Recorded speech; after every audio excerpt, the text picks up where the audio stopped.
Magandang araw sa inyong lahat mga kababayan. JDB uli ang inyong abang lingkod. Well, pag-usapan po natin itong maepal na aksyon ng dalawang ito ni Senator Amy Marcos at ni VP Sara. Diyan po sa EP, yun pong tawag dito, pamimigay ng tawag dito, yung katibayan o sertifikasyon ng pagmamay-ari. Okay?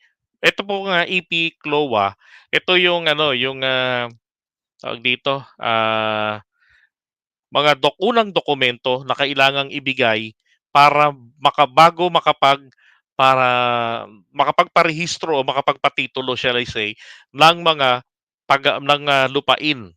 Okay? Yan po ay unang hakbang na ibinibigay ang EP CLOA. Now, diyan po sa distribution na yan, nako, nangyari po yan sa Isabela, sa Kawayan, Isabela, sa District 2.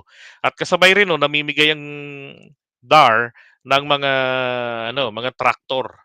So, ang tanong, ano ang kinalaman ni Senator Amy Marcos diyan? At ang anong kinalaman diyan nito ni VP Sara? 'Di ba? Wala namang mandato diyan sa DAR ang Vice President. Hindi po nangangahulugan na Vice President in general ka na, hindi, 'di ba? Pagka pwede kang pumunta-punta, pwede kang sumausaw sa ganun, pero naman delikadesa na lang naman din, 'di ba? Oh. Lalo na meron kang sariling ahensya na hinahawakan, dapat tutok doon. Ito tignan nyo.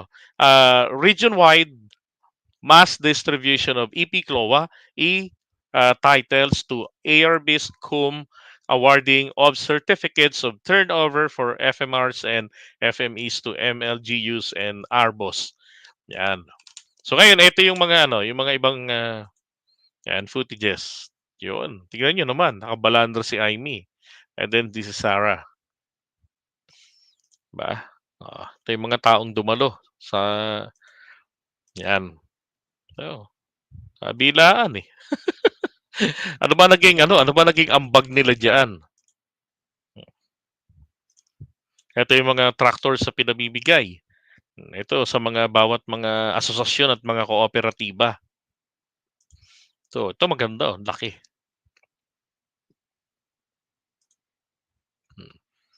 Yun nga lang 'di ba? Anong kinalaman itong mga taong ito rito?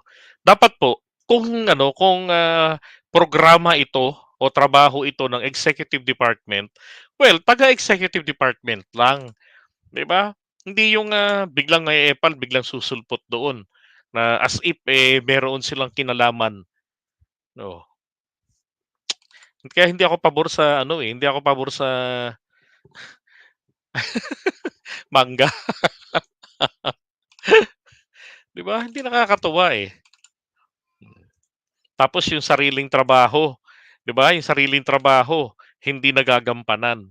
So, ang DepEd, alam mo kahit na invited sila Lori, hindi, 'di ba? Pwede naman silang tumanggi na for delicadeza na hindi wala naman kaming kinalaman diyan. So ang tanging dalawang tao lang talagang dapat na makita diyan mula po sa mataas na dito sa executive department, ang presidente at o kaya naman eto pong Agrarian Reform Chief, yan po si Estrella, si Conrado Estrella. Siya lang yung dapat talagang makita diyan. 'Di ba? So itong dalawang to, extra presence extra diyan sa yung dalawang yan, alam niyo maliwanag lang po talaga ng politiko ang style. Hindi po natin ito dapat kinukonsinte ang mga ganyan. Kaya nako, mahiya-hiya naman. 'Di ba kapatid hindi, sa'kin kasi kapatid ng pangulo. Tapos yung isa naman anak ng dating pangulo. Isipin niyo 'yun, 'di ba? So dapat kasi nung panahon ni dating Pangulong Duterte, 'di ba? Pinupo na nga yung mga politiko. Oh, tapos ngayon eto, nawala si Digong, naging politiko na yung anak niya. Pat si Amy palagi naman 'yan eh. Ay nako. Basta ako hindi ko talaga trip na iboto yung mga ganyang klaseng politiko.